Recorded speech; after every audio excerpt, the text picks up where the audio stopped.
What is up? Good morning and welcome to Mock It Like It's Hot, Club Fantasy's weekly mock draft show. I am your host, Ryan Weisse, and we are ready to get into what is actually draft season. For many of our listeners, I imagine you are prepping for your home league draft in the next 2 to 3 weeks, and that's really going to be our focus is the home league drafts coming down the stretch, which we'll get into this draft a little bit later. Because I've been on this streak of pitching charity drafts. The IDP guys draft started this morning. They are running a charity against, I believe it's autism. Make sure you check that out. You can go to idpguys.org, and I'm sure there's some information there, or follow them on Twitter, and they'll get you all squared away. That is a draft that's playing along lines of Scott Fish Bowl, but with IDP added in. It's going to be a very cool event, and the draft started about an hour ago, and I still haven't made my first pick yet, so we'll see how that goes. With me, as always, Austin Amandolia. I guess not as always, because we just recently added you, and you already took a vacation, so that's more time than I've gotten off. Josh, what's up with that? No. It's more time than I've gotten off. What are you talking about? No, in all seriousness, Austin, thanks for joining us this morning. How's it going, buddy? It's going well. I'm also in the IDP guys invitational. I also have not taken my first pick yet. The first pick hasn't even been taken in my division yet, so we're 3 chilling. picks in. So yeah, I was gonna say, Yep. And if you haven't figured it out yet, Club Fantasy's founder, Josh Hudson, is with us this morning. Josh woke up early when I wasn't able to land a guest. He is taking over the reins, and I figured what better week to have Josh on the show than when I'm doing a non-PPR draft that I am including kickers and defense. These are all Josh's favorite things in fantasy football. Josh, thanks for waking up to this nightmare. Yeah, here I am getting hyped for this week with the expo later. I didn't get to sleep till 3 a.m. and you say, wake up! We're drafting the worst possible settings ever. Fan-fucking-tastic. First and foremost, we do not league shame Joshua. Standard is absolutely fine, or non-PPR. I don't like calling anything really standard or regular, but non-PPR is absolutely fine. Just adds a different element of strategy, and we're going to talk a lot more about that. If you haven't picked up on it yet, today's draft is a non-PPR draft. We kept it at 10 teams, and I included kicker and defense. And the point of this is I want to mirror for the next 3 shows, and we're going to get into the schedule towards the end of the show, but for the next 3 shows, I want to mirror what you're going to be doing in your home league drafts. So we are going to be starting off with the standard. Josh, as I get the draft started, and I'm going to go over and do that now, we're going to have you talk more about this at the end of the show, but I know there are a lot of people who are going to tune in for the first 10 minutes and then maybe start to zone out. I hate that you do that, but don't. Josh, can you pitch what's going on with our Women of Fantasy? This is an enormous month for Club Fantasy. So while this draft is starting, if you want to just take this time right now for all the folks who are here right now, and then we'll hit it again at the end of the show. Absolutely. So starting this Wednesday, we have Kelly Singh. We have Faith Enes, our co-host for Women of Fantasy Football. This is the 3rd year now that we've done this. Every year we've raised money in support of women in sports. This year, we're going above and beyond that. We're partnering with an organization called Galvanize. It's run by Fox Sports reporter Laura Oakman. And what Galvanize does is all about teaching and mentoring young women in this space that, want careers in sports and, creating a bond and a sisterhood of support where you can lean on each other. So what we're doing is all of the money that we raised this year, we are putting into a scholarship fund that will pay the way for some of these women to attend the numerous amounts of boot camps with Galvanize. Galvanize works with sports franchises across all the 4 North American major sports. We're trying to focus on the NFL. This past summer, Laura set up 4 different boot camps with NFL teams, Jacksonville, Atlanta, Dallas, and then most recently was the Los Angeles Chargers. So a lot of really good stuff. The first 2 years we raised $3,805. This year we're trying to up the ante a little bit, obviously with, this partnership with Laura. I've gone above and beyond with the raffle items that we're giving away this year. And so far this first week, and the raffle closes on Wednesday. So, August 10th at 6 p.m. Show will go live at 7. We'll be talking this first week with Jen Piacenti from Sports Illustrated. and Samantha Previte from the Action Network. Yeah. So after we hear some great stories from those lovely ladies, we're going to be giving away a signed George Kittle 49ers jersey. Boom. And a signed Joe Montana jersey. Couple of guys you might have heard of, especially if A you're couple of guys you may have definitely heard of. Obviously, if you're fans of the 49ers, this is right up your alley. Between the GoFundMe that we've set up for people that aren't interested in winning the raffles but want to help support a good cause, and of course the raffle tickets that we've sold, we've already raised just short of $650. I was just going to say, we're only about $100 from our first week goal. So I think you guys, if you're listening right now, you want those jerseys. You're out here mock drafting like some degenerates. Let's get us over that goal on today's show. I believe in you guys. So so if you head over to womenoffantasyfootball.com, you'll see the big graphic that has the picture of the jerseys. If you just click on that, it'll take you right over to the site where you can purchase the raffle tickets. The tickets are only $5. And again, 100% of those proceeds will go into the scholarship fund to help women get into the galvanized boot camps. And I say that knowing that myself, I am covering all of the fees that the sites take. So like what GoFundMe takes, what Raffle Creator takes, I'm making up that difference. So it's literally 100% will go straight into that scholarship fund. I love it. And anticipation, like I knew I was going to have Josh pitch that. The link is actually in the description. So if you scroll down wherever you're watching right now, you'll probably be able to find the link to the Women of Fantasy site, which will link you right to the raffles, to the guests, to all the great stuff we're doing at Club Fantasy. So self-promotion is a great thing, especially this month. Make sure you're checking it out and let's win these jerseys. It's going to be very fun shows. The guests, I have no problem saying these are the best 4 shows we do all year. The guests are the best. The hosts are far better than Josh, Joe, and myself. So you definitely want to make sure you're tuning in. It's going to be Wednesdays. It's going to be 7 o'clock live, just like our regular show. You'll still be able to see us on this show and some other shows, but the way more important thing is what we're doing for the women of the sports community. So make sure you're checking those out. So gentlemen, we are off and running. Faith is our only auto pick of the first round, and she actually auto picks a player I want to talk about. But I want to start with giving Austin some time to talk. So non-PPR used to be standard, which is why it is called standard, and PPR was kind of put in to help balance out the inequities between wide receivers and running backs. So my question to you is, Austin, do you currently play in any non-PPR leagues? Do you have a straight up hatred of them like Josh? Just what is your total take on non-PPR? And if you do play in any, do you change your strategy quite a bit, or does it kind of flow the way your normal strategy does? Yeah, so I currently do not play in any PPR leagues. In any standard leagues, any non-PPR leagues. Sorry, I was trying to get my pick in. I currently don't play in any non-PPR leagues, which is mostly because PPR has just gotten so popular, which is great.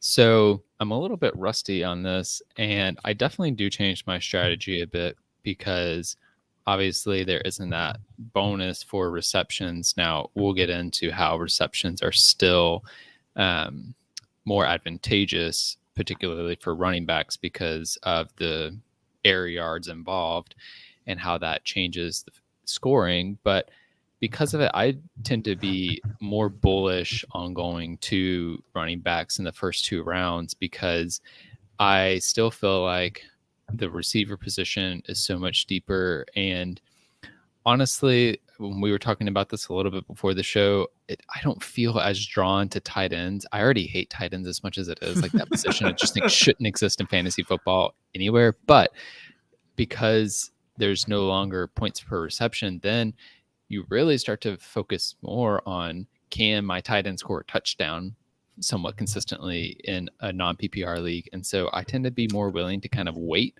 on the tight end position and just stream the waiver wires from week to week. What's interesting, and we're going to certainly get into this, and maybe this will just be the segue. Let's start with tight ends before we get into the running back thing. Is you bring up a very interesting point, because my gut reaction when you see the gap in points per game is to go tight end early. And my guy Joel and I are soulmates when it comes to Mustache Travis, and Travis Kelce goes off as the 10th pick, and Travis Kelce would be my first tight end off the board. And I know Josh agrees when it comes to points, but I do find something you said very interesting, and I honestly hadn't thought of it this way. For those that stream, we always joke typically in PPR that if a player scores a touchdown, they're probably a top 15 tight end, sometimes a top 10 tight end. In standard, that gets amplified even more. Josh, if you wouldn't mind talking about your projections a little bit, I know you were saying you're tight end 12. You're only projecting at 6 points per game. That's a touchdown. That is literally scoring a touchdown. And it's a little bit easier, not a lot easier, but a little bit easier to play the streaming game if your only goal is to find one touchdown that week. So Josh, you and I have had, debates on late versus great at tight end. And I originally came into this thinking we agreed, but I wonder, knowing that your tight end 12 is only going to score a single touchdown, does that maybe back you off of tight end, or does that definitely lean you into the later great strategy?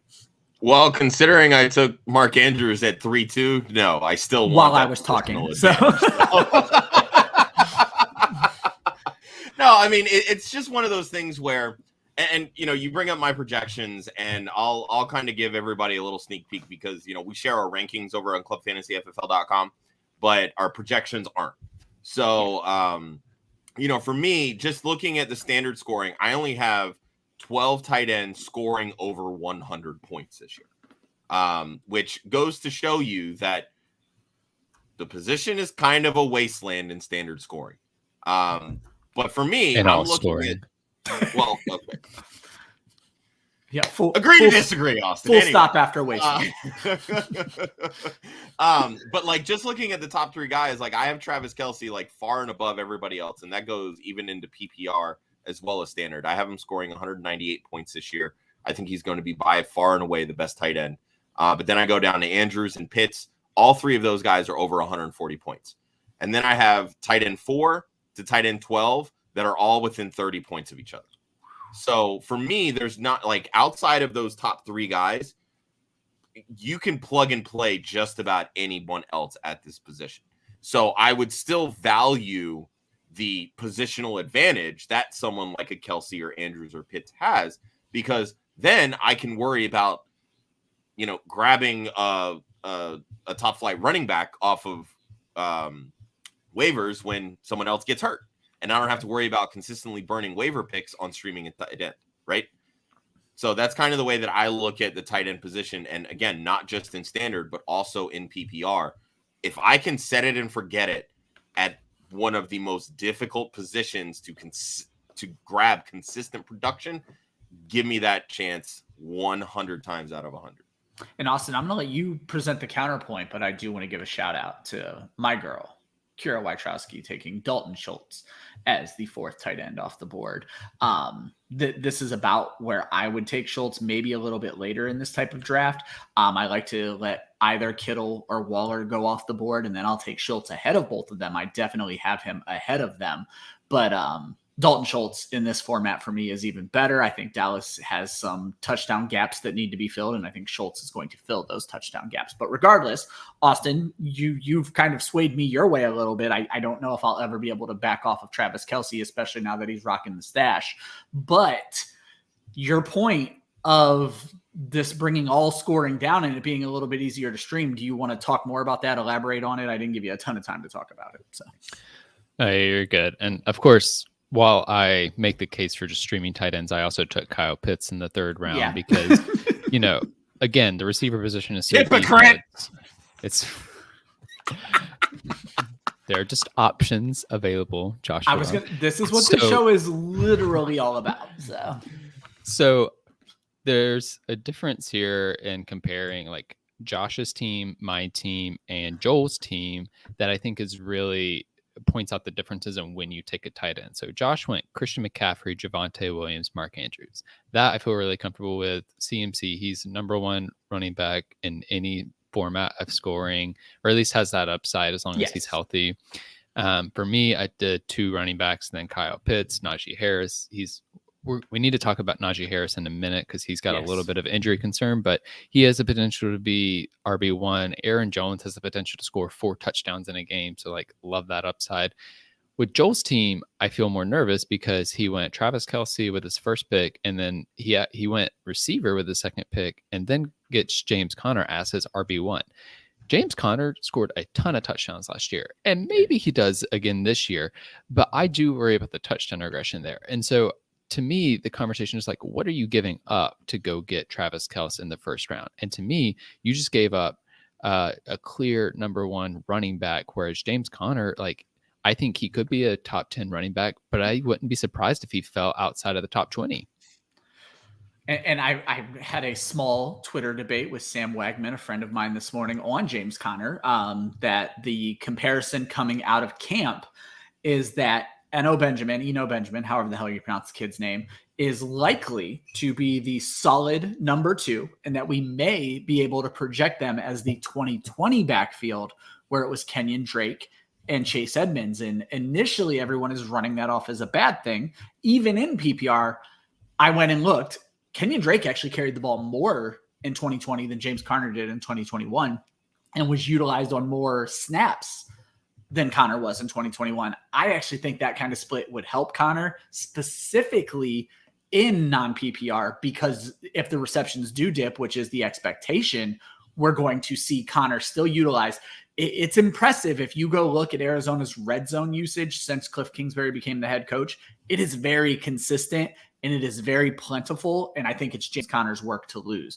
I do want to hit on the pass catching running backs, because I feel like that is one of the biggest things we need to talk about when it comes to non-PPR, because when you look at these running backs, we had, if my math is correct, 12 go in the first 20 picks and 16 go in the first 30 picks. So running back has been heavy, which is expected, because when you did these drafts, and if you're still doing these drafts, it's an older way of playing fantasy football. And the oldest way of playing fantasy football is robust running back. You want as many good running backs as you can land. And that's kind of what we're seeing in this draft. And it's going to be interesting to see the teams that don't go that way, specifically Joel's team right now, how it plays out. Before I jump into any of that, I want to give a shout out. This is something I've not done before, but I noticed the draft filling up very quickly today.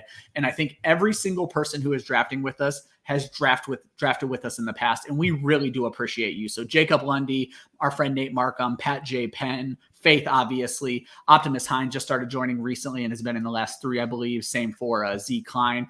Obviously, we have Kira and Joel, people who work with Club Fantasy. But for the folks that don't work with us but support us, we very much appreciate you. So thank you so much. Make sure you're subscribed to the channel. Outside of these Women of Fantasy giveaways, Josh does occasional giveaways when we hit subscriber milestones, and we want to reward you guys for your loyalty, putting it bluntly. So make sure you're subscribed to the YouTube channel and make sure it's public. If it's not public, shoot me a DM so we know how to get a hold of you and get you inside of the raffle. Let's go back to what you were saying, Austin. You mentioned that, Naji Harris has some injury concerns, which I want you to talk about, because I'm going to be honest, I think I missed that news. But Naji Harris has some injury concerns, but has the outside chance at being the RB1. Naji Harris, I believe, was second or tied for first targeted in the NFL last year behind Austin Eckler, and Austin Eckler went with Faith's auto pick at the 1-5, and he was someone I wanted to see where they went, and they happened to go back-to-back to you and Faith. Is Naji Harris still an outside chance at RB1 in standard scoring for you, I guess is my question.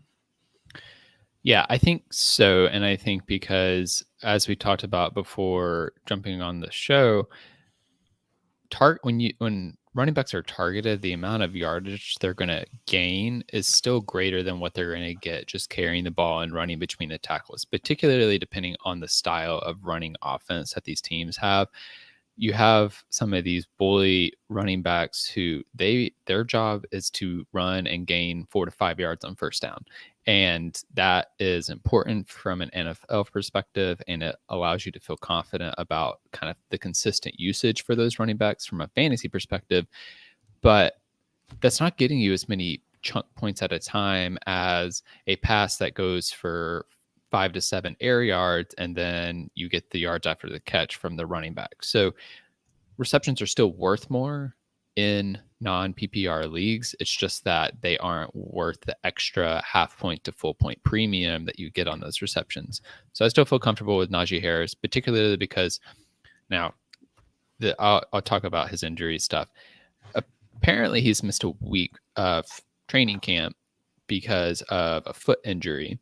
And that could just be them being cautious and trying to rest him early in the season so that he's able to start week 1 without any problems. But it does raise my eyebrows a little bit because, as I wrote in my article on him earlier, I've been begging the Pittsburgh Steelers to rest this man for the past year, because there was no way that the Pittsburgh Steelers were going to be competitive last year, and them giving him as many touches as they did, I think, could harm his longevity. And I am afraid that we're starting to see some of that. Now, this could just be something minor. I'm not an expert in injuries, but it's something to keep an eye on. And you may want to have your kind of like backup running back, your Benny Snell is the next man up in that position, just in case on a late round flyer. But for Harris, he could see over 300 to 350 touches this year. And so no matter what scoring you're in, that's going to create a lot of upside. Yeah. Josh, after you, I'm going to let you get your 2 picks in here. You Freaking obviously Nate Markham, you bastard. I hate when I get so mad about getting sniped in a mock draft. I say in a mock draft. In a freaking standard mock draft. What in God's name is going on here? So, Josh, I wanted you, while you're making your picks here, to talk not necessarily about, again, I try to do my best not to have you guys talk about your specific team, because that's the entire end of the show. But this is probably the first time this offseason, maybe in multiple off seasons, that you've had to kick your projections over to standard versus PPR.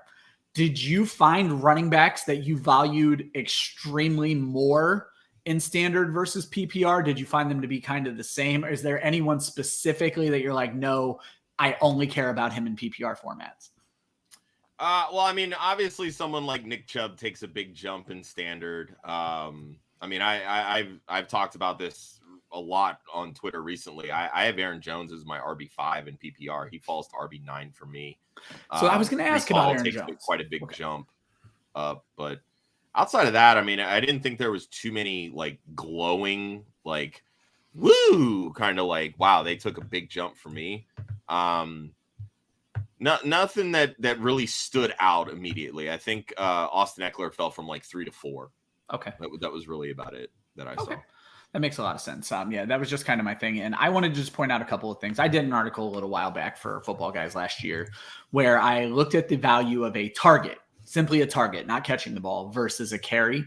And that's kind of what Austin was referring to, what we were talking about backstage, is because of yards per catch and the likelihood that they catch the football, a target, even in standard scoring, is like 1.23 the value of a carry, just because there's more opportunity for big plays. However, Austin explained it far better than I could. The floor that a PPR back like Nyheim Hines typically has goes away, because he may only catch 4 balls for 32 yards in a week. And in PPR, that's a 7-point game, and it's a nice floor if you had to plug him in your flex. In standard, it's 3.2 points if he doesn't score a touchdown, and that is an awful RB2 flex play. So the floor goes away, but what I would say to you to utilize it as is a tiebreaker. If you are looking at 2 very similar backs and one is likely to be targeted more, put that one ahead. Don't devalue the catch completely. Use it as your tiebreaker. At this point, I like to start kind of looking at teams. And let's just start with the 101, Josh. So Jacob Lundy starts off with Jonathan Taylor, CeeDee Lamb, Zeke Elliott, Cam Akers, Herbert, Hockenson, Smith. So Juju Smith-Schuster. So it looks, because I've set this up very much like a standard league. So 1 flex, 2 wide receivers, 2 running backs. He has filled his roster at this point. He's going to start looking at depth. With the 101, and it's only a 10-team league, so there's not an enormous gap between his picks at this point. It's bigger than the rest of the league, but it's not enormous. How do you feel about a setup where going into the 8th round, you have your entire starting lineup filled and no depth outside of your 3rd running back? I could not care less about filling my starting lineup first. I honestly could not. For me, it's all about give me the best possible positional depth and the highest scoring options. Like we talked about this earlier with kind of how I'm projecting the tight ends. Why would I spend a 6th round pick on a guy that's only going to score 6 points per game? There is 0 positional advantage to that for me. So I would much rather grab a wide receiver or a running back that has an opportunity to creep into my starting lineup because maybe somebody else got hurt or is flat out going to score more points. And I understand, after probably like the 4th round, it's picking straws because, again, we're talking standard league. So the scoring isn't near as high as like, you know, your PPR, your you know, tight end premium, those types of things. But, you know, I've never understood this mindset of, oh, I got to fill out my starting lineup first. I don't get that at all. Football is a very violent game and people get hurt. It's just the way that the game is manufactured. So and I want to throw out, we're not saying Jacob did that. I was gonna say, I'm not saying Jacob did that. It's just how it looks at this point. And it's interesting to me because we've seen some other people's drafts. Pat J. Penn basically was built like that, except he went wide receiver for his flex. Obviously, our buddy Joel, who went 2 quarterbacks, which is strange to me. So I was actually going to come to you, Austin, on quarterbacks because you and I have now done this show together 4-5 times. Some of them have been best ball. But at the end of the draft, we always end up looking back and saying, did you really need to take quarterback that early? And while neither you nor Josh has touched quarterback yet, a lot of teams have. And I just want to know, in a 10-team league, I guess this really doesn't play into non-PPR. In a 10-team league, what is your take on even grabbing the elite quarterbacks early? Is it something you're willing to do? Obviously, you haven't done it in this draft, but is it something you think is there a round when you would start looking quarterback? Yeah, I think it depends a little bit on my draft slot. Like when I'm on the ends, I tend to be more willing to take one of the elite quarterbacks because I might want to reach on them and gain that advantage. But most of the time I'm waiting and just going to build out the rest of my roster, particularly depending on who I'm playing with. Like if I play, okay, fair, Joel, we won't hurt you. We won't kill you for Hurts. Joel clarified that Jalen Hurts was a misclick, which I don't think Josh or Kira is going to be happy to hear Jalen Hurts called a misclick, but we'll save that one for later. Yeah.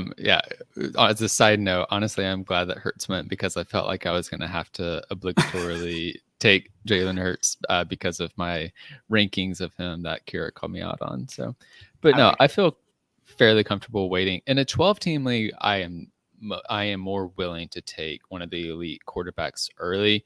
There's still a lot of depth there. Like I was saying on Twitter earlier, QB 5 through 12 of my rankings are basically the same tier. So like, why would I take the front end of that when I could get in on the back end of it? Particularly, like I know Josh isn't going for a quarterback right now or hasn't been. So I'm kind of like looking around to see who still needs a quarterback and using that to assess. But I mean, I love the players that I'm getting and I'm building up that depth. I think the other thing here too, back to your point about the non-PPR advantage and the advantages and disadvantages of the running backs. I think when it comes to this type of scoring, it's a lot harder to stream running back positions in particular because like you can't stream Nyheim Hines in this league because of the point you just made of like, he might catch 4 passes for 30 yards and that be his game. And that's only 3 points here. And so that's not going to cut it. So I do want a little bit more of that depth. So I don't have to stream the waivers for running backs and receivers. I feel a little more comfortable doing it for tight ends and quarterbacks, but I need a decent set of running backs. And so I'm going to focus on depth there. I like it. Josh, I want to take a look at Optimus Hines' team. He is the only person in the draft to kind of draft in bunches so far. You guys have all been very diverse outside of his draft. And we're not talking to these people. I don't know their strategies, but I'm just going to make assumptions based on what I see and having done these drafts. Josh, we see this a lot when teams go 0 wide receiver. Zero running back, and he didn't necessarily go 0 wide receiver. But we'll see people who will start their draft with 4, maybe 5 wide receivers. And instead of taking value that continues to fall to them, they immediately pivot and overload another position. And Austin just brought up, it's hard to get running backs in standard leagues that you can play every week. How do you feel about starting with 3 running backs, and you can comment specifically on his 3 running backs, but then immediately pivoting and filling your team up with wide receivers? Honestly, I don't hate it at all. I probably would have gone Breece Hall over Fournette personally, but I mean, this is straight out of the Joe Zolo draft handbook, right? Just go the robust RB route, take your 3 guys, your big wigs early, and then load up on other positions. I mean, I understand you can only start up to 3 wide receivers, which is fine. But after about 6, you're probably not drafting anymore. Like, you'll add some depth at running back. You'll fill out the quarterback, your tight end position. But by all accounts, he probably has the 6 best wide receivers in this league. Like, that's how that's going to play out. So, he can swing some trades to kind of load up at other positions, or, however he needs to go about it, because there's going to be value late at quarterback. Probably not so much at tight end, but if he picks the right tight end, that, seems to happen every year, you draft a guy that, tight end 15 or something that ends up as a top 5 option. If you hit on that, then you've got yourself a great team. And I would much rather, again, load up on the depth here, because all he's doing right now, he's bypassing that RB dead zone. Like, some of these RBs that are going in this range, they didn't need to be drafted where they're being drafted.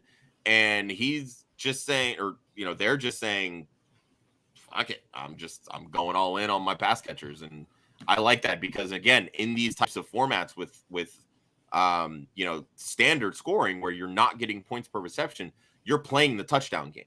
So he can go through, they can go through. I don't know if this is a guy or girl, so I'm trying to be politically correct here. They can go through and play the matchups to say, oh, this team has a really poor pass defense. There's a better likelihood that this player is going to score a touchdown. So I'm going to put them in over, Y player who probably has a much tougher matchup. Yeah. And that makes a lot of sense. I want you both to kind of talk about this one. It's big in the news right now because of something that happened over the weekend. Josh, you had mentioned Nick Chubb kind of bounced up in your ratings in PPR. Austin, I'm going to start with you on this. So Nick Chubb goes early in the draft, first round, where he doesn't necessarily go in a PPR format. Kareem Hunt still goes in the 7th round. Are we banking on the Kareem Hunt trade? Does a Kareem Hunt trade actually help Nick Chubb in a PPR format? So I guess just looking at the Browns running backs in general, because, we had a kind of a field day with the Browns pass catchers last week, but specifically looking at their running backs, outside of the quarterback situation, or if you want to talk about the quarterback situation, Austin, I'm going to start with you here. What are your take on Nick Chubb if Kareem Hunt's traded? Yeah, I think maybe it bumps Nick Chubb up a little bit, but I don't feel very convinced about that. I feel like he has a very set aside role, and he is such an impactful part of that offense that I don't think that Cleveland is going to want to up his utilization any. And I don't think it would be good for them to either, because he needs to make it through all 17 games for them to be successful. I think it would be a bump up for Dearness Johnson, who would fit into that Kareem Hunt role, and we saw be a dynamic player for them last year. But I don't want to read too much into kind of the social media battle back and forth between Kareem Hunt and the Cleveland Browns. Like, there's a good chance that Kareem Hunt is still on their roster week 1, and we see him taking snaps. So I would wait until we find out more information on this. I do think it is a potential opportunity to get Kareem Hunt out of value because I think people are going to start feeling hesitant towards him. And if he stays in Cleveland, he's a solid RB2 candidate. If he gets traded, he's still a solid RB2 candidate in my mind. So I think, people should draft him just like they typically would.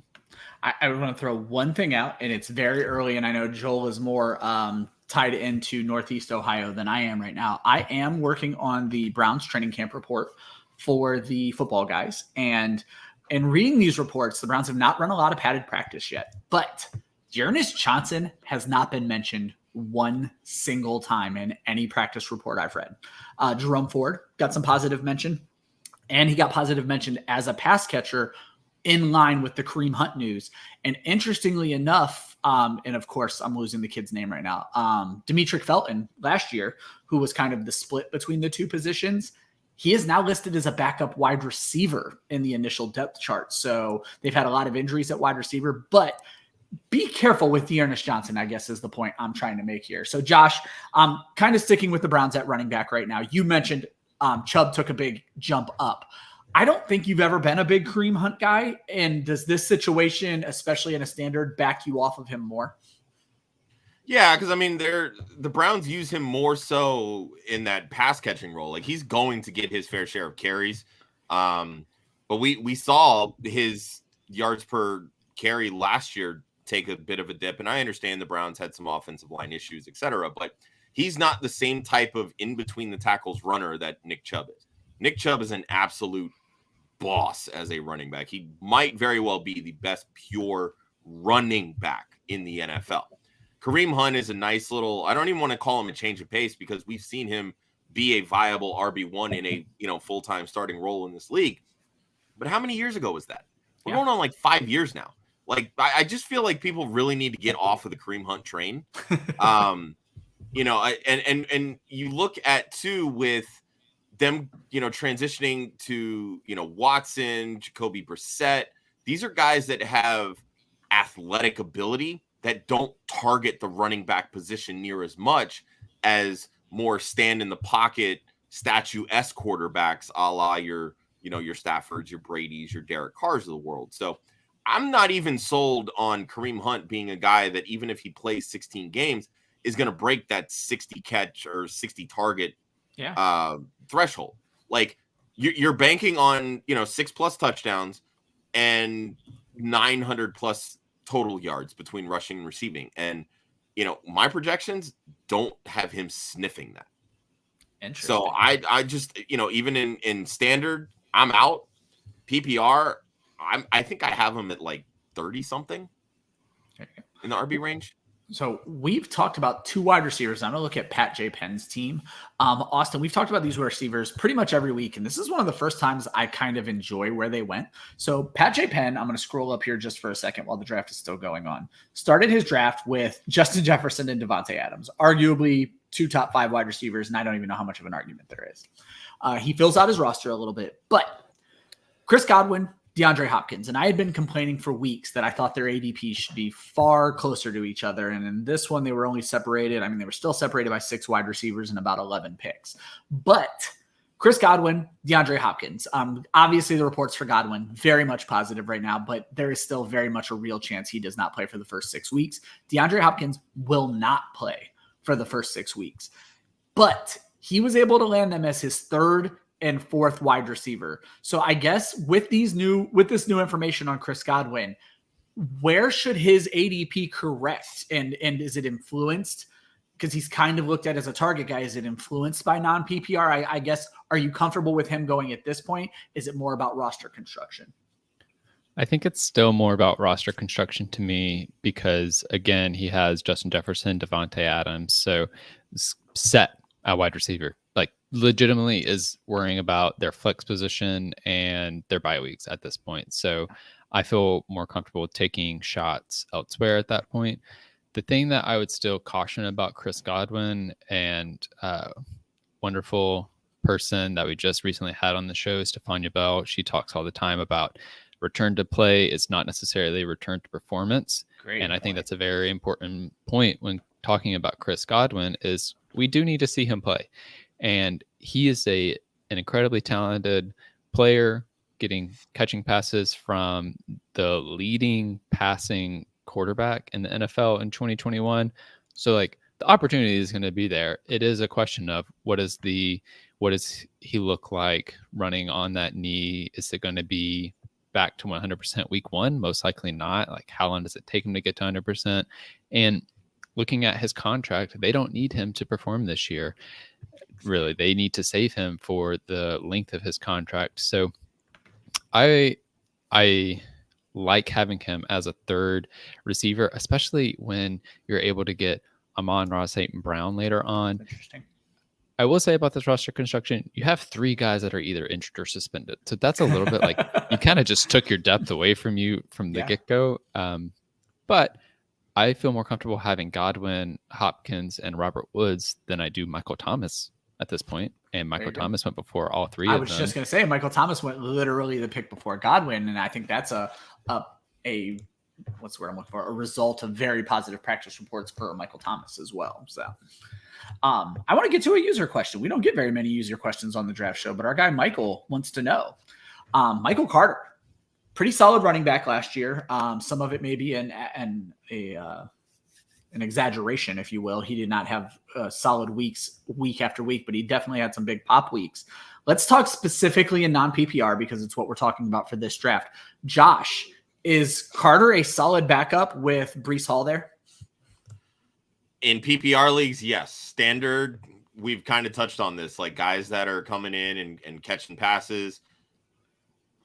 that really aren't going to get a ton of rushing work. Like I don't think that you spend a second round pick on Breece Hall to not give him 240 plus carries. Like I just don't see someone like Carter being able to come in and even contribute 100 plus carries with someone like Breece Hall. This team isn't that good yet. Could it lend future to, 250 for Breece Hall, 100 for Michael Carter? Absolutely. But that defense has to get a hell of a lot better. Yeah. And right now they're not it. So I think you're probably looking at anywhere from, I'd say, 75 to 90 carries for Carter with, probably taking the bulk of the receiving work, which, and this is a guy that had 140 plus carries last year and did pretty well with it. And they made some improvements on that offensive line. I think there's room for Carter to be good. But when you're looking at it in the lens of a standard non-PPR format, he's nothing better than waiver wire fodder, late round dart throw for depth on your bench. Austin, do you feel any differently about Carter? No, I don't. And I think, a lot of his usage and production last year came when Mike White was the quarterback.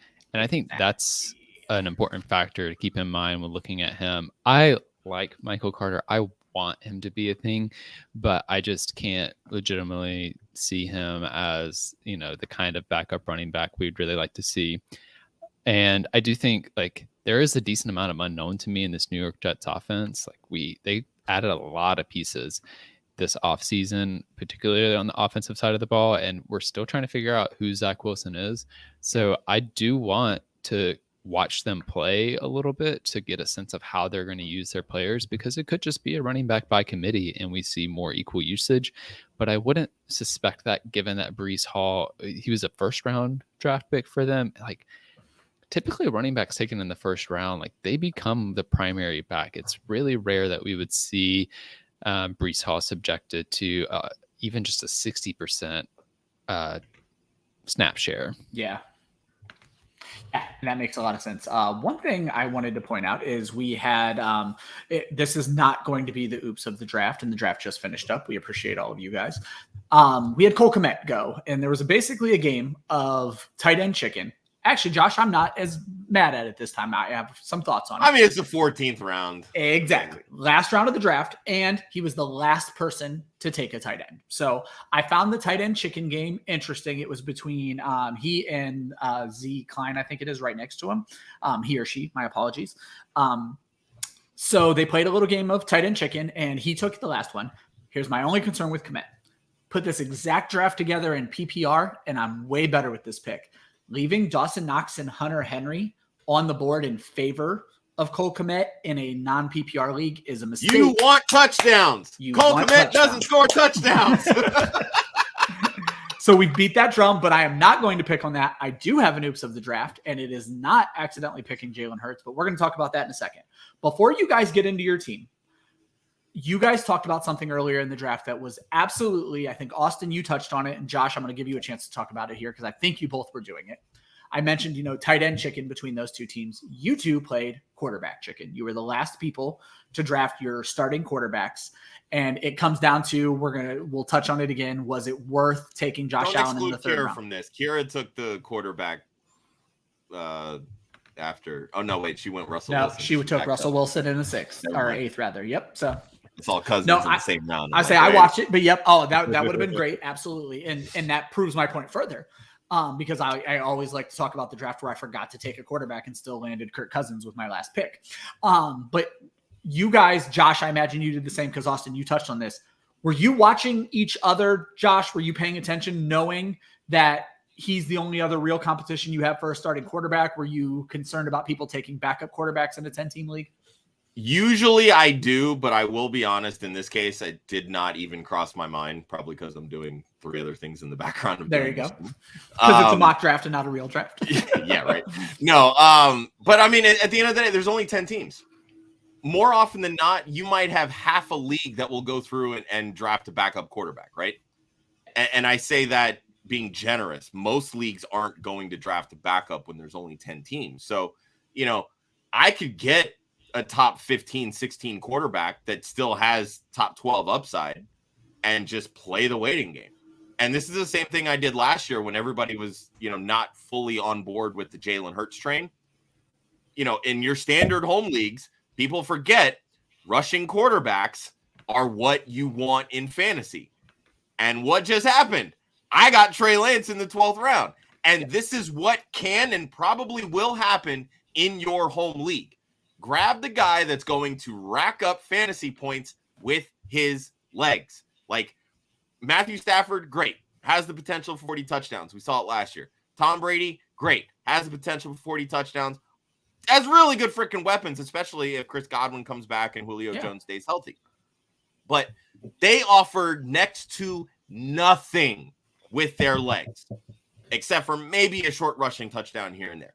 Trey Lance can literally carry your weeks based on his rushing floor. So, and considering the weapons that he has to throw to, even if he completes 50% of his passes, could still end up with 3 touchdown passes in a game. Because Ayuk, Samuel, Kittle, they're that freaking good, especially after the catch. So for me, if I'm going to spend an early round pick on a tight end, which I did, I'm likely going to wait on a quarterback because I'm not going to go high on both positions like that. I want to be able to fill out the rest of my draft. And I can get a potential, like I said, top 5 quarterback potentially in the 12th round. Like that's an easy sell for me. Yeah. Now, normally I would just have Josh go into his team, but Josh isn't our normal guest. He works with us. Austin, you have some different feelings about Trey Lance, if I remember correctly. So was he even a consideration for you? He was not. And I would also just like to, my counterpoint to this is you want a rushing quarterback unless it's Tom freaking Brady or Aaron Rodgers. Like Tom Brady overcomes the whole rushing quarterback narrative. He was the third. Tom Brady does, absolutely. Aaron Rodgers is not. He doesn't have any freaking weapons to throw to. No, we're going to get to Aaron Rodgers because he has never finished outside of the top 10 in fantasy football. I somehow knew you were going to bring that up. Like he's the second person you had to say that to today. And the Green Bay Packers have never given him wide receiving weapons outside of Devontae Adams, right? Like he's always had either just one number 1 receiver or barely any. Aaron Rodgers went the 13th quarterback in this draft, yet he has literally number 1 quarterback upside. And same thing with Tom Brady. So my thing with the Trey Lance pick is more than anything is I am starting to feel more comfortable taking Trey Lance, but I don't want him being my only quarterback. And the good thing about a 10-team league is Matthew Stafford is still on the waiver wires. Derek Carr is still on the waiver wires. So you can kind of like take that risk out the gate and then pivot later. But if you're in a 12-team league, I find that a lot harder because once you get outside of Matt Stafford and Derek Carr, the quarterback options start to become really bleak. And so I would prefer having a backup option in case Trey Lance just doesn't work out or takes time because he's still a rookie. He's played 3 football games, full-length football games in 3 years. He has not had a full season of football since 2019.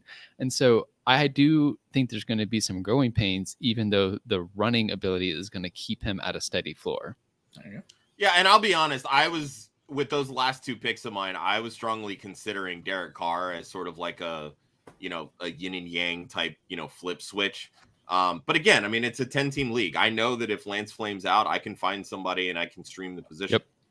Yep. Josh, let's go into it. You mentioned your last 2 picks. I always mention to the guests, you do not need to cover every single one of your picks, but talk about your picks a little bit. Anything you loved, anything you hated. Was there a strategy? Did it need to change? I mean, typically what I try to do, and I say this when I use the term typically loosely because I don't think I've drafted a standard non-PPR league in 10 plus years. So, but for me, it's always running backs, like load up on running back. I mentioned the tight end strategy. I like that positional advantage. And for me in standard, there's only 3 guys that do it. It's Pitts, it's Andrews, it's Kelsey. I was firmly ready to go Pitts here, but I was like, wait, Andrews is still on the board. Smash. And then for me, like I weighed the difference between DJ Moore and everybody knows I love Deontay Johnson. When I'm looking at a number 1 in standard scoring, it all comes down to yards and touchdown potential, right?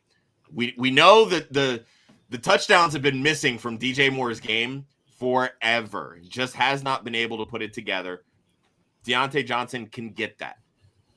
But I think when you're looking at these two wide receivers, which one has the potential for 1,300 plus yards? For me, as much as I love Deontay Johnson, it's DJ Moore. He has that yak ability. He has the ability to break the tackles. And, you know, we're all assuming that Baker Mayfield's going to be an immense upgrade. While I think it's going to be an upgrade, I don't know if it's an immense upgrade, but anything right now is better than Sam Darnold. Yeah. So I'm fully comfortable with DJ Moore here as my number one guy. I still think that, you know, on any given day, he can get, you know, 60 and a touchdown or 120 yards. And I feel comfortable with that. Just because I happen to be writing the Panthers training camp report, what I'm hearing is Sam Darnold is a check down king right now, and it is a very boring offense. When Sam Darnold is in the game, Baker is willing to sling it and is actually doing quite a good job with threading some needles. These are the types of things you want if you have DJ Moore, Robbie Anderson, Terrace Marshall, even Christian McCaffrey. Yeah, exactly. And that's always been Baker's game. He's never been afraid to throw the ball downfield. Sam Darnold, dude, sees ghosts. You hold a hand up and it's like, oh my God, there's a ghost in my face. Holy crap. Like, the dude's chicken shit. Sorry. He should not have ever been a third overall pick, but yeah, neither here nor there. You know, filling out the rest of the running backs, Monty, I thought was great value there in the fifth. You know, Sanders, we talk about, you know, positive touchdown regression with him. You know, I don't know that he scores any more than like 3, but, you know, the guy averages over 5 yards carry. Yeah. Like, you know, give me 15 carries for 75 yards. Like, I'll take that from a potential flex in the standard scoring. So, absolutely. You know, kind of rounding out like the wide receivers. I love myself some Elijah Moore this year. I still think he is the wide receiver 1 with the Jets. Mooney, Marquise Brown, Jacoby Myers, those guys are all number 1 options on their teams. So, you know, I have zero issue getting those guys as depth spots on my roster. And, you know, we touched on Optimus Hines' team earlier. I would draw everyone's attention to this, that there are so many teams' number 1 wide receivers available later in a draft. You could make an argument Sky Moore could be a number 1 wide receiver this year, and you got him so much later. So it's definitely something to look at. Austin, you know the deal at this point. Same thing. Talk about your team as much as you want or as little as you want. But did you have a strategy? Was it forced to change? So I purposefully picked the 106 because I hate drafting in the middle of drafts, and I wanted to see how I could fare finding players in what I feel like is often a dead zone in rounds. And I fared pretty well. I love my receiving core. I particularly want to talk about Brandon Ayuk because if I counted right, he went as the 43rd best wide receiver off the board. And I pulled some stats on him today. In weeks 10 through 17 last year, so that's accounting for the fantasy football playoffs, he was the 14th best wide receiver in fantasy football, catching 31 passes, 489 yards, and 3 touchdowns. Wow. He was a clear and established wide receiver 2, and I got him as my 5th receiver on the team. I think the ADP on Ayuk is incredibly wrong right now. I think people are and the camp reports are very positive. So they are. And when the thing about the camp reports is I try not to buy into camp hype too much, but what I will buy into is if you look at Jimmy Garoppolo's pass chart versus Trey Lance's pass chart, it's incredibly different. And Trey Lance is more willing to spread the ball around the field. Brandon Ayuk last year, according to the guys at Reception Perception, lined up on the outside 87% of the time last year. That is incredible when you have a quarterback like Trey Lance that is willing to spread the ball around. You don't need Trey Lance to be the next Patrick Mahomes for Ayuk to have a good season in that role. So I really like Ayuk, especially at this value. The other thing I wanted to talk about just briefly is I know the Club Fantasy folks might yell at me for this, but I'm a little bit big on taking a kicker in a defensive position a little bit earlier than everybody else might. And it's because, you know what? There's still positional value there. As long as you have a kicker in the league. Actually, I'm not going to yell at you, but please keep going and then I'll talk. Especially with a guy like Evan McPherson. This dude does not miss field goals. Like, you're not going to have to worry about getting -1 point randomly because he misses a field goal. And he can kick 50-yard field goals all day. There are weeks where I have lost fantasy football matchups because a different kicker scored 20 points. And Evan McPherson has that potential. He's my number 1 kicker this year. And I'll be releasing my kicker ranking soon. And then the Commanders, I actually like them this year. Their defense struggled last year, and so this is a little bit of a risky pick. But when I do my defensive rankings, I look at strength of schedule, and they have one of the better strength of schedules for defensive matchups this year. So I feel better about their chances between the talent and the opportunity that'll be coming for them. Yeah, so let's talk about that a little bit because that leads into the oops of the draft. Washington Commanders, wonderful pick because when you pick defenses in general, you can look at an entire strength of schedule, but far more important is week 1.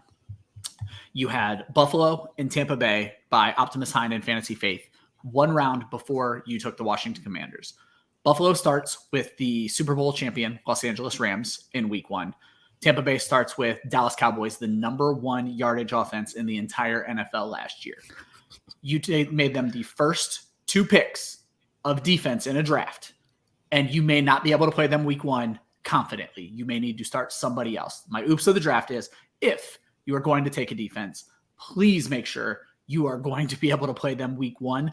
I'm not convinced you want to play Buffalo or Tampa Bay week 1. And if you're fighting for a win, you're either going to have to cut somebody and fill a roster spot, or you're going to cut these guys that you just wasted a draft pick on. McPherson, I would have argued that you could have waited 1 round, but then we see all the kickers go in the next round. So you did absolutely great there. He is also my kicker 1. So that's my oops of the draft. I'm not even going to harp on the quarterbacks because of all the reasons you guys said. Quarterback mistakes could easily be fixed. You guys mentioned Josh signing Derek Carr. Josh may be putting in a waiver bid for Jalen Hurts when Joel has to cut him because of the accidental draft position. And our guy Joel bought a Wolf raffle ticket, Women of Fantasy Football raffle ticket, to make penance for drafting 2 quarterbacks. So we appreciate Gentleman that. And a scholar right there. Exactly. Josh gave him the out there, but keep in mind, not the picks I would have made when it comes to defense. You really need to focus on their week 1 schedules. You can probably pick on bad quarterbacks and bad offenses from last year. A lot of those teams did not improve. So that's how I would handle it. And guys, that is the end of the show. I want to get us out of here. But before we do that, most importantly, Josh, we talked about it at the beginning of the show, but please run down for the people what will be happening for Club Fantasy for the next month of the offseason. Celebrating Women of Fantasy Football. Faith Enes, Kelly Singh, our co-hosts this year. They're inviting a slew of different women from across the fantasy football and the world of football. Kind of talk to them, hear their stories, and honestly, a lot of the stuff that they go through as women in the world of football. And we're going to be raffling off and, raising money in support of Galvanize, an organization run by Fox Sports reporter Laura Oakman, setting up boot camps with NFL franchises to, teach these women about the world of sports and understanding, what goes into the job as a whole, not just, being a woman in the job, but what the job entails. And, creating that sisterhood and that bond. We're setting up a scholarship fund that will help pave the way for some of these women to attend these camps. And, every week we're going to have a few different jerseys that we're raffling off. And when I tell you that we've got some baller ass jerseys this year, holy shit, we got some baller ass jerseys. And we're starting off with a bang. We have a signed George Kittle jersey this week, as well as a signed jersey from the GOAT, original GOAT, Joe Montana. So 49ers fans, open those wallets and let's help some women get to enjoy and experience some of these hands-on training with these galvanized boot camps. You can go to womenoffantasyfootball.com, click on the graphic with the jerseys, and that'll take you over to the site where you can purchase your raffle tickets. $5 per ticket. You can buy as many tickets as you'd like. 100% of the ticket sales go into the scholarship that Women of Fantasy and Club Fantasy have set up with Galvanize to, again, pave the way for some of these women to attend these camps. And the link is in the description. I think anywhere but Twitter, you'll be able to find the link if you just scroll down a little bit. Austin, I know you have some pretty cool stuff coming up for Club Fantasy as well. While you won't see Josh and I on the Wednesday shows, Austin, you might see us on a Thursday, correct? Yeah, starting August 18th on Thursdays, probably around 7 p.m., we're going to be doing a special episodes of No Pun Intended, going over our rankings. We're going to start with quarterback and tight end, then do running backs and save wide receivers for last, because you can pick basically any wide receiver you want right now, and they're probably pretty good. And yeah, I'm really looking forward to it. we are going to talk about Aaron Rodgers. Yes. I cannot believe y'all are making me do this, but we're doing it. And the other thing is I'm posting my rankings on both Twitter and Instagram right now. So I'm at Austin_FFL on both platforms. So give me a follow and you can see my rankings coming out and let me know what you think. I might correct them on the spot because I agree with you and your take like I did this morning with Kira. There you go. Yeah, Kira out there fighting the Jalen Hurts fight for everybody. And I think it's Jalen Hurts' birthday, so let's make sure we're respecting yesterday. That, man. So, yesterday. Okay, I saw the post. I didn't see the dates. So Leo season, baby. There you go. Yeah. Gosh, do you have a birthday coming up? Yeah, maybe. Yeah, Day exactly. of the Expo. Yeah. So speaking of the Expo, folks, first and foremost, we appreciate each and every one of you who tunes in every week, who drafts with us every week. We are going to take next week off. Most of us, good portion of us, are going to be in Ohio for the Fantasy Football Expo in Canton. If you're not going, check it out. It's a very cool event where you can meet some of your favorite analysts or your least favorite analyst and tell them how bad they suck. So you get to do it to their face. It's very cool. But anyway, make sure you're checking that out. But there will not be a show next week. The Women of Fantasy shows will still be happening on Wednesday. Just Monday is not going to happen, but we will be back on the 22nd and the 29th. We are sticking with the redraft theme. We are going to do half PPR and full PPR because the whole point of these last couple shows, and those will be the last two shows, is to get you ready for your home league draft. That is the point here. I hope you were able to take some strategy from this because if you didn't, what are we doing this for? We're truly here to help you. No pun intended. We'll sort of be there on Wednesday. It is going to be the Women of Fantasy Football shows, as Josh mentioned. Jen Piacenti and Samantha Previte will be the guests with Faith and Kelly as the host. If you go to our website, you're going to find 32 player profile articles. You're going to find rankings that are updated every week. We even have a great article from Steve Lawson where he tells you players to avoid in the first 3 rounds of a fantasy draft and people you should take otherwise. Our goal here at Club Fantasy is to help you win championships, and that's what we're doing with every single one of our shows. Stay tuned for these great guests. You're really going to enjoy yourself, but far more importantly, make a damn donation. You got $5. Get a raffle ticket. See if you can win these jerseys, but if not, you're still helping women succeed in this industry. Everybody, and if not, really quick, if you don't want the jerseys but still want to support a good cause, we do have a GoFundMe that is available. If you go to womenoffantasyfootball.com, there is a link. It's just kind of like a hyperlink where it says click here, and it'll take you right over to the GoFundMe page. We've already raised, I believe, $65 just through that. Yeah. We're up to $610 now on the raffle ticket, so we're approaching $700 overall. And we've only been doing this now for 5 days. So kudos to you and the rest of the fantasy community for helping us get the word out and, ultimately contributing and raising money to support a really good cause. Josh, and I may have missed it because we've been saying these things for so long. Did you mention we do the announcements on these shows? So the jerseys, the raffles end when the show starts, correct? Or is it an hour before the show? Okay. So on next week's, on this coming Wednesday show, Faith and Kelly are going to be interviewing Jen Piacenti from Sports Illustrated and Samantha Previte from the Action Network. So at the tail end of the show, I'll pop in. We'll give away, these particular jerseys to whomever bought tickets. And then we'll go through and we'll announce the next week's jerseys.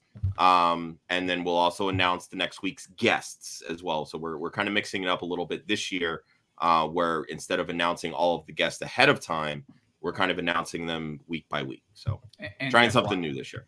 And you should watch the entire show regardless, but Absolutely. You're going to find out at the end of the show. So for Josh at the One Hudsonian, for Austin at Austin_FFL, for myself at the Fantasy 5, but way more importantly for Women of Fantasy Football, Women of _FF. Make sure you're following them. Make sure you're paying attention to these raffles. Everybody have a great day. Thanks for joining us. We will